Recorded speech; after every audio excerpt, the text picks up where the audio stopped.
Saya di Indonesia aja nyelam di suhu 12 derajat itu udah nggak bisa bergerak badan gitu. Jadi di Kakak punya hobi nyelam ya sejak kapan Kak? Kalau boleh tahu. sejak saya kuliah 2000-an lah, 2003 2004 mungkin. Itu bisa dibilang buat di gunung untuk refreshing juga nggak sih Kak buat Kakak? Ya itu enak banget tuh soal di dalam air bisa punya dunia yang beda lah ya. Itu di mana aja? Refreshing di dalam air tuh. Udah nyelam di mana aja, Bang? Dari Aceh sampai Papua lah. Serius Kak? Ya, udah. Yang paling punya tantangan di mana, Bang? Di Aceh. Kenapa? Aceh itu arusnya saya paling ngeri kalau misalkan diving itu arus sebenarnya. Kalau di yang paling ngeri itu di Aceh karena dia arusnya bukannya ke satu arah, tapi dia kayak di ombang-ambing gitu. Nah, itu bikin jadi mual perut. Naik turun dalam air. Kalau yang ngeri lagi tuh di daerah kepulauan timur tuh kayak di Alor, di Flores, itu harus kenceng banget. Kenceng banget harusnya.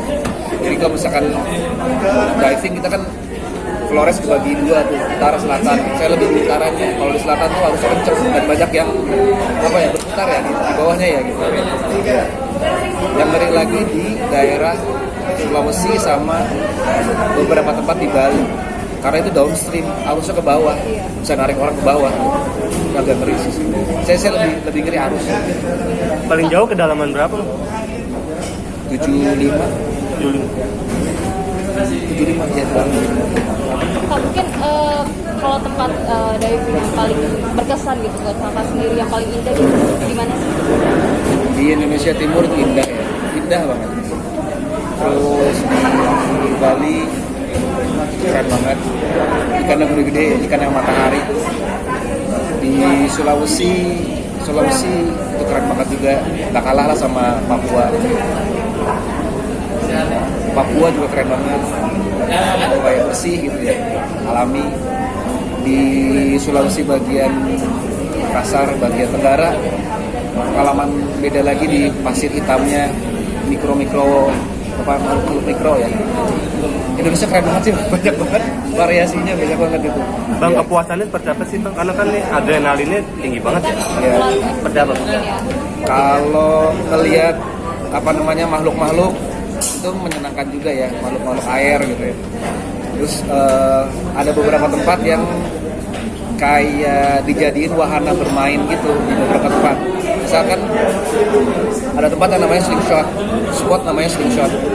Itu spotnya di antara dua pulau. Tapi di antara dua pulau itu ada arus yang sangat kencang. Jadi kita turun di sini nih, di pulau ini dua nih. Kita turun di sini dan ini arus kencang nih. Kita berenang pelan-pelan, begitu nyampe ke tengah-tengahnya kita akan langsung ke bawah sama arus.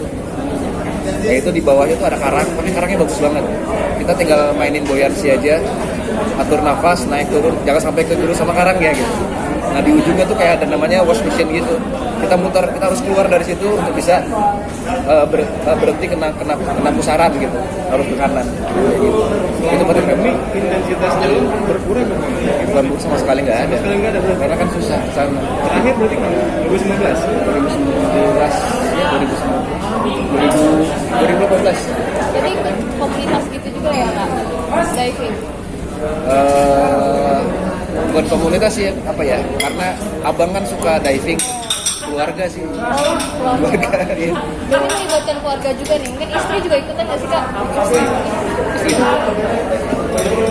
Kak, mungkin kan tadi kan sempat ada yang kayak takut ombak gitu ya Kak, kalau udah ombak besar gitu ya. Nah mungkin kekhawatiran dari keluarga sendiri seperti apa untuk hobinya ini, karena kan itu juga cukup bahaya.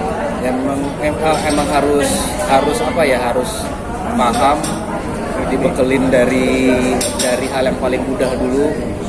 Jangan sampai ke tempat yang berbahaya sebelum punya ilmu dan punya bekal kayak gitu. Misalkan ada arus downstream seperti apa, upstream seperti apa gitu. Harus tahu cara pengenalannya. Kalau tiba-tiba gear semua itu lepas, malfunction, kita harus seperti apa tindakannya. Semuanya dilatih dari hal yang paling mudah dulu. Kak, dari semua yang udah didapat dan pengalaman yang sudah dirasakan, kalau dari Kak sendiri gimana sih cara mensyukuri itu? Cara mensyukuri Syukurinya ya dengan menikmatinya dan apa ya, awalnya kan dari kekaguman kan, dari kekaguman misalkan alam bawah air. Akhirnya saya jadi setelah dari kagum jadi berpikir, dari berpikir jadi kayak semacam contemplating gitu ya, bahwa sebenarnya nih ini siapapun yang mendesain semua ini itu sangat hebat ya. Bahkan saya punya kepikiran bahwa kayaknya manusia itu nggak akan pernah bisa menciptakan sebuah makhluk yang murni dari kepalanya sendiri. Pasti karena saya melihat banyak makhluk ya gitu di dalam air gitu. Jadi saya di daratan pun juga saya melihat banyak makhluk ciptaan Allah ya gitu. Sampai-sampai saya berpikir kayaknya manusia nggak akan bisa mampu menciptakan sebuah makhluk fresh dari kepalanya tanpa mereferensikan dari makhluk yang sudah diciptakan.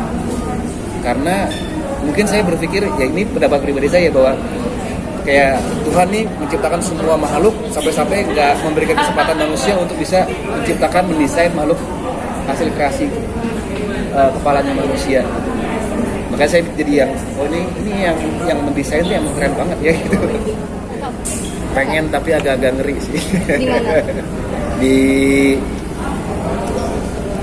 mana? Di daerah yang tempat-tempat dingin ya, tempat-tempat es ya. Saya ngelihat soalnya keren banget bentuknya.